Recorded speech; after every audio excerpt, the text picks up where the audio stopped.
Okay. Okay.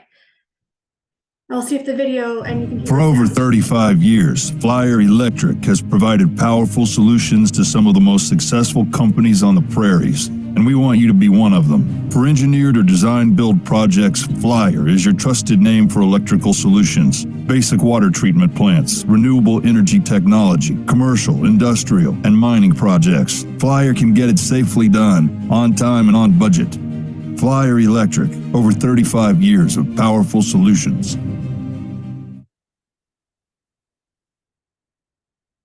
Flyer Electric has been providing full range electrical services throughout Canada for over 40 years. We are an Indigenous owned company. We have offices in Regina, Birch Hills, Saskatoon, and Swift Current. But we have work all throughout the entire province. We have a long history of working with the Northern Saskatchewan mine sites and community, work known for in our industry for our commitment to quality, our dedication to safety, and fairness of our project deliveries. Our values are safety, people, quality, honesty, learning, and teamwork. So these are some of the companies that we work with, some of our clients that you might have heard of: SaskPower, Cameco, Nutrien, Verano, and just make this go a little faster, much more. So we work with various different clients to get their projects off the ground.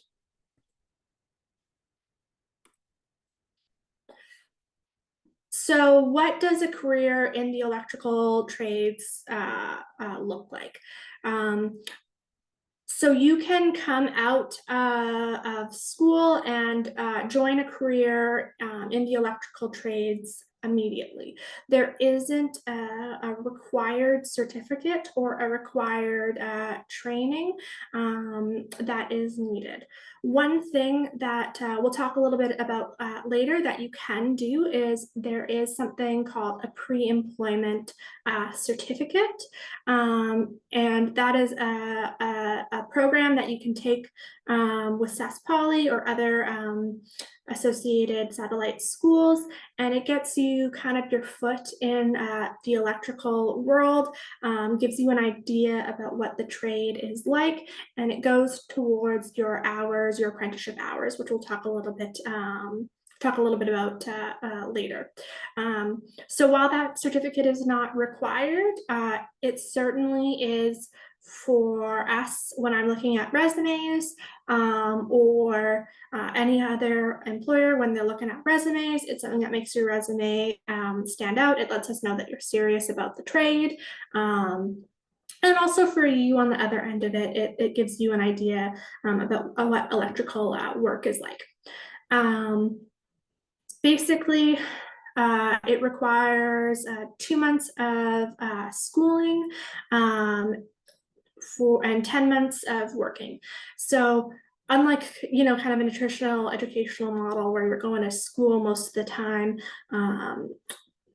as part of the trades, most of your time learning is on the job learning. So you're getting paid while you are learning. The apprenticeship lasts 4 years, and in that sort of 2 months, there's a schooling period. You go to school, you take an exam and pass on to that next year. You have to work a certain amount of hours during that time. Typically, you would start at least $15 an hour. Flyer actually starts at a higher amount, and you earn raises as you earn. So you might hear the apprenticeship board. Sometimes we just will refer to it as ATC in the industry. It's also SATTC, so two different acronyms right there, but they have set up a sort of requirement of how apprenticeships are paid. So apprenticeships are paid based on a percentage of your hours. So basically, as you work, you earn more money until you become a journeyman. Typically, journeymans can start at about $36 an hour. At Flyer, most of our journeymans make and start a lot more. There's a lot of different factors that go into that. Some other things to mention in terms of cost is a lot of things depend on the type of site that you're working at. So you might be given a living allowance, there might be travel costs. Additionally, depending on the site, you might be working different schedules. So you might be working 2 weeks on, 2 weeks off, or 2 weeks on, 1 week off, some sort of schedule like that. And in those sorts of situations, there's a great opportunity to earn a lot of overtime, which also increases the amount of money that you can work. Additionally, lots of other perks, health benefits, RSP programs. At Flyer, we have a program called a wellness spending account that is available to our employees after they pass probationary period. So that account is basically something that you can spend just anything you want, as long as it's wellness related. There's some stipulations with that, of course, but it's another paid avenue available to people that is a little bit easier to access than maybe some of benefits. Another great thing is, in terms of the electrical trade, there's a lot of diverse work opportunities, especially if you are open to going and working in different places. So, like I mentioned, we work with clients, and they're sort of project based. So those projects can last from a couple of months to a couple of years. And there can be a big difference between all of those projects. So you could have an opportunity if you're traveling somewhere, that we're traveling, paying a living allowance, and there's an on-off schedule, we could be flying you into like a mine site, that sort of stuff. Everywhere that I mentioned, well, most of the places I mentioned, we have a lot of our commercial work in closer to those city centers. And then a lot of those works are 8 to 10 hour days, Monday to Thursday. So at the end of the week, or the end of the day, you get to go home to your regular bed. So like a huge variety. Whenever I'm with someone else presenting, one of our electricians or people who have worked in the trade. They always are hyping up camp life. Apparently amazing food. I can't speak to it personally, but just a huge swath of different types of work that's available to you, and different types of work available in your career based on where you are at your stage of life. If being at the camp is something that's really interesting to you at one point, that's great. If that's not 20 years down the line, that's fine too. Lots of opportunities to move and change. So I want to talk about, I want to talk a little bit about becoming an electrician, what's required. Again, graduate high school or complete your GED. Strongly recommend to complete physics and math classes throughout high schools, as these skills will be widely utilized in the electrical career. Another thing that is a requirement for us in terms of like mandatory requirements is a pre-employment drug and alcohol test.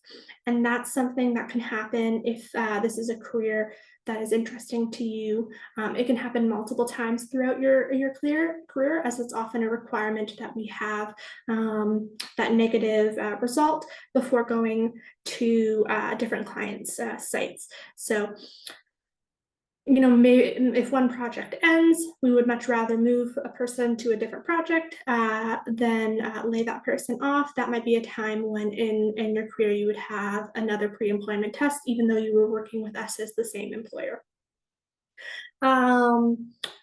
Applying for the pre-employment certificate. As I mentioned, this is an asset. This makes you stand out.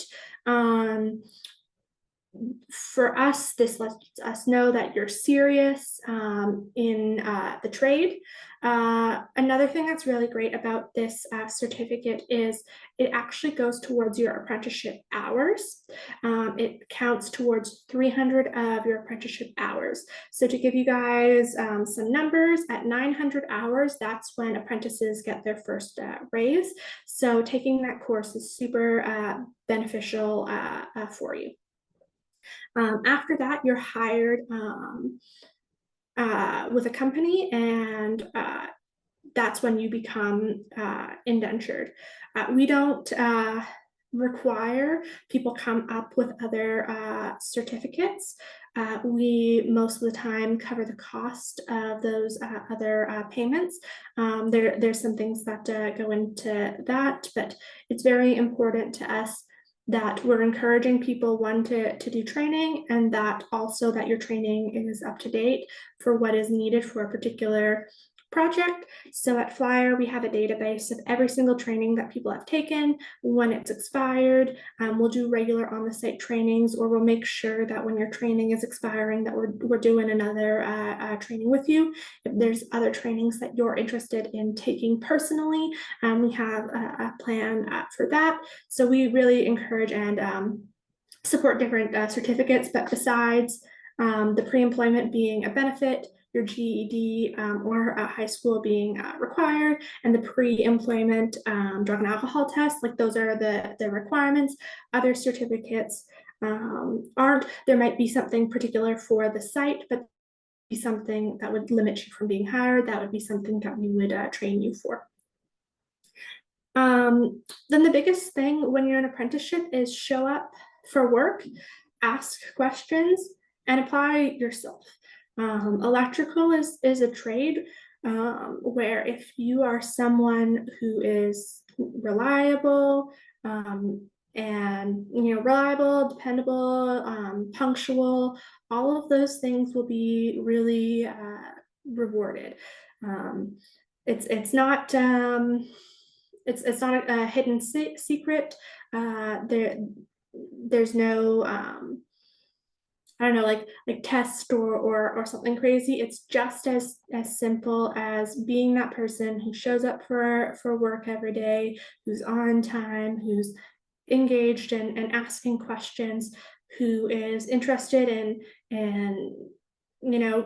taking those trainings, who is showing those values of safety and trying to make sure that they're doing the best high quality work. Like all of those things are going to make you successful in the trades. So when you're going to school, it will be approximately 16 to 1800 hours a year. And like I said, work hard. That's the things that'll get you to stand out. So for us, like I mentioned, one of our core values is safety. We don't expect you to know how to do everything when you show up. Especially, those people you're starting out, you might have the pre-employment and that's all. That's fine. What we do expect is that you're coming and you're excited to learn and that you're excited to engage in safety. We'll train you, like I mentioned, to use the equipment safely, what to look out for. There's going to be daily safety meetings. We want to make sure you're informed. We want to train you to be a safety advocate, that you're looking forward and planning your work. We'll teach you how to bring safety with you, showing you it's not just for the job site. So typical training to electricians: fall protection, aerial work platform, confined space, WMIS, fire exhaust extinguisher use, fit testing, and many more. And like I mentioned, that's not certificates that we're expecting you to come into the workplace with. Those are all certificates that we will train you for. We're proud of the work that we do. It's more than just the wiring in your uncle's house. It can be, but it can be the wiring in your school. It can be the wiring in mine power stations, up at the uranium mine, diamonds, gold, all that. It's infrastructure, it's water, sewer treatment plants, all of that stuff. It's wiring in solar systems, wind farms, hydro stations. It's what's making it possible for us to have this Zoom meeting today. So we mentioned it briefly before, but if any teachers want me to talk to their class, or if you are a student and maybe putting your hand up or typing a question into the chat is a little intimidating, I've put my email address up here. Feel free to ask questions. I'm super happy to have a one-on-one with anyone, or schedule that, or answer your questions through emails or whatever is approachable to you guys. I'm going to unshare my screen now because I can't see any of you.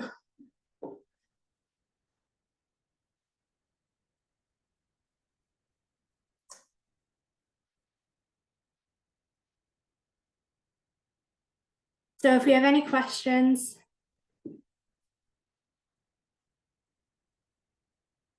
If anybody at the schools have any questions, please ask your teachers to write it into our chat. Thank you so much, Tamara. I really appreciate your presentation. I believe that you covered it. I just would like to ask you, what is the recruitment process? And if somebody were to want to become employed with Flyer Electric, who would they call?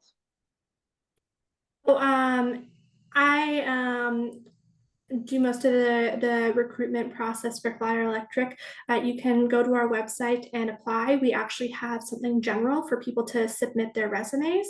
And I recommend, if you're someone who's interested in working with us, to submit their resume through our website anyways, because what we do is we maintain all of our resumes on file. And if a job comes up before I post something, I will look at the people who have applied before, and I'll reach out to them to see if they're still interested working. Even if they applied a couple of months ago, I'll just give them a quick shout out and see if they're still interested. Sometimes they're not, sometimes they are, so I really recommend doing that, and even contacting my email right there that I put up there, and I can put in chat as well, or apply at flyerelectric.com and submitting those in. In terms of our recruitment process, we do a sort of phone screening interview process. That's usually with me. We also, and that's a very, very short process. It's not as intimidating as maybe some of the traditional interview processes is. We just want to get to know a little bit about yourself, what kind of work you're looking for, some of the basics, like for instance, in the city centers, like, do you have a car? How are you going to get to work? All that sort of stuff. Then we call references. Once that's done, we like to try and do everything electronically. So all the paperwork, that sort of stuff is electronic. We send out our offers electronically, and we would get you done with a drug and alcohol test. All conditions of employment are dependent on us getting that negative response back. But yeah, it can be a really fast process, and it just comes from you applying online, doing that phone interview, references, DNA test, and then we're ready to get you started and get you trained in anything that might be required of the site. Awesome, thank you. Could you elaborate a little bit? I know that it's really tough to get an apprenticeship in the trades here in Saskatchewan. And as I understand it, Flyer Electric is willing to mentor and apprentice uh, people that want to become electricians. Am I correct? Yes, we love apprentices. I talk to everyone here, and they're like, we just don't see enough apprentices. We want more apprentices. So, especially, we have a commitment to you Northern students. We want to employ you, and we want to help your guys' career if that's something that you're interested in, whether it be we have something that's immediately ready or that we can talk to you and we know that you're interested and we'll call you the second something is ready. One of the things I really recommend is if you, it doesn't have to be a formal cover letter because I know those are intimidating for people, but even if it's just with your resume, you're talking a little bit about yourself, that what community you're from, what kind of work that you're interested in, why you're interested in an apprenticeship. That really helps us because I just get a piece of paper, a resume with the name that kind of takes a little bit of the person out, and that can be really helpful. So we are willing to hire people right after school, like right after high school. That really depends on what kind of work, but that's something that we're absolutely willing to do. And the only thing you need to be an apprentice is to be employed with an organization and pass that pre-alcohol, pass that drug and alcohol pre-employment. So those are the two things we're definitely willing. If you want to make your resume stand out, the pre-employment certificate with Sask Poly, I would always consider that before. It's not a requirement, but I can't speak enough good about that certificate. Like I mentioned, you're going to get hours, so it means you'll get a raise sooner. It means we know that you're serious. Definitely not a required, but I would say very beneficial. That is spectacular. The pre-employment certificate with Sask Polytech. We actually have Sask Polytech coming on Thursday to present to us. I don't know if you know, but we probably will be able to ask on Thursday if you don't. Are Saskatchewan residents able to take the pre-employment certificate online? I don't know about that, no, unfortunately. I'll ask when they're presenting. So do we have any questions from the participants? Does anybody have any questions for Tamara?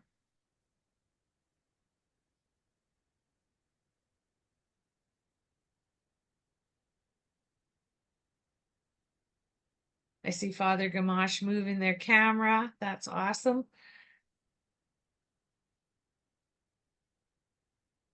Tamara, if somebody from the Athabasca region were to successfully gain employment, would they be required to move south?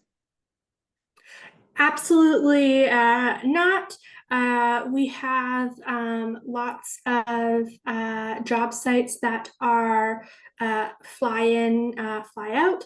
We also have job sites that have living allowances, so they're 2 weeks on, 2 weeks off. It would be up to you to figure out how you would get to that job site and where you would stay, but you get a living allowance, you get a mileage. So those are either of those two options. The only time you would be required to move a little south would be if you were working at one of kind of our commercial sites that are in the city. And just because those are, like I said, 8 to 10 hour days, they're usually Monday to Thursday, and you go home at the end of the day and there's no on-off schedule. And that's really commercial. Most of that is commercial work. So the only time you would have to move is if you were you're only interested in commercial work and not in industrial work. The other scenario where you might have to move down south is, like I mentioned, we always like to offer people employment rather than lay them off when a contract ends. But if that contract was, like I mentioned, one of those commercial contracts, maybe you'd have a situation there where you would have two options. But we would like to recall people once work gets kind of picking up. There's lots of things that can kind of happen in a situation. Like a piece of equipment is delayed and we might have to do a temporary layoff for a little bit. So a person could maybe have the option to, instead of doing a temporary layoff, relocate and do other work. But again, that would all be optional for the person. Awesome. Thank you for that. I have another question. I'm wondering, could you explain what an entry-level position looks like? What kind of positions are available for entry level?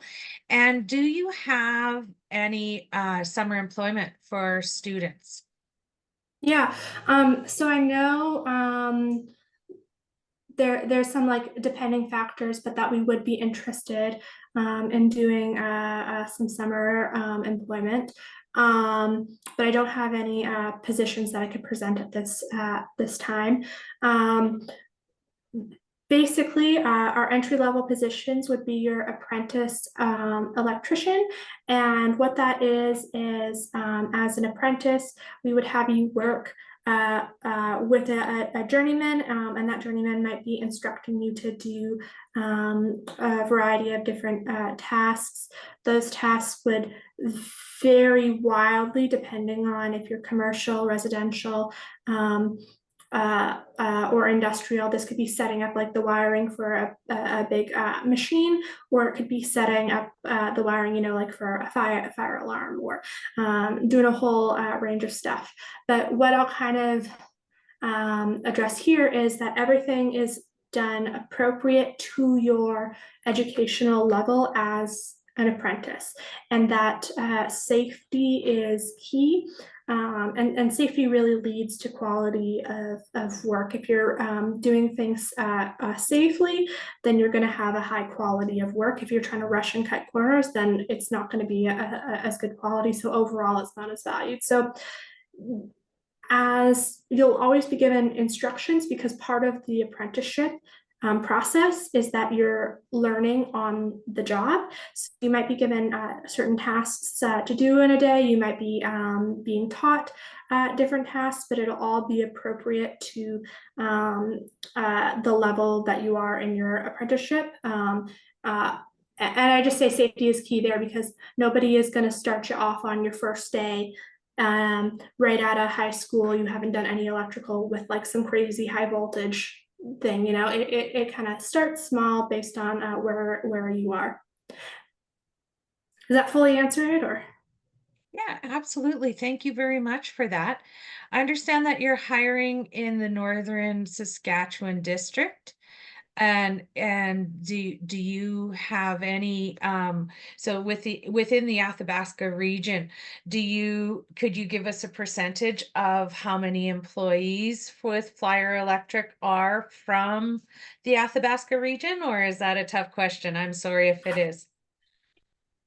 And I wish I'm actually doing those numbers, submitting that report this week. So if I had finished that up on Monday, I would have had that answer. It's probably not enough, and we would like it to be more. And that's why I said, to, even if a cover letter is a little intimidating, to talk about who you are as a person and what your background is, because a lot of our stuff, like a phone interview, a piece of paper, resume talking about your job experience, doesn't really always tell me your history, what community you're from, all that sort of stuff. And if I see that information, it's always a plus. Now, nothing is a guarantee. We might not have work at that same time. It might not be a good fit, whatever. But it's definitely something that if I see on a resume, that for me, I'm like, great, because we want that is part of our mandate. We want to be hiring these people up north. Awesome. Thank you so much, Tamara.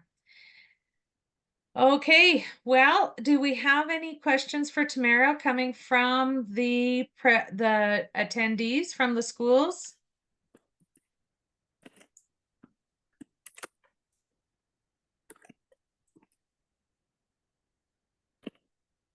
Tamara, are you putting in your contact I'm information putting in the chat? in, yeah, I had it up there, but just briefly, I'm going to put in my email address again. Thank you. So if any of the teachers or the participants would like to have a one-on-one discussion with Tamara, please don't hesitate to email her or contact, and I can put you through to Tamara with Flyer Electric. Again, I want to say thank you. Thank you so much, Tamara. I appreciate you, and I appreciate your organization always participating with our career fairs. Thanks again.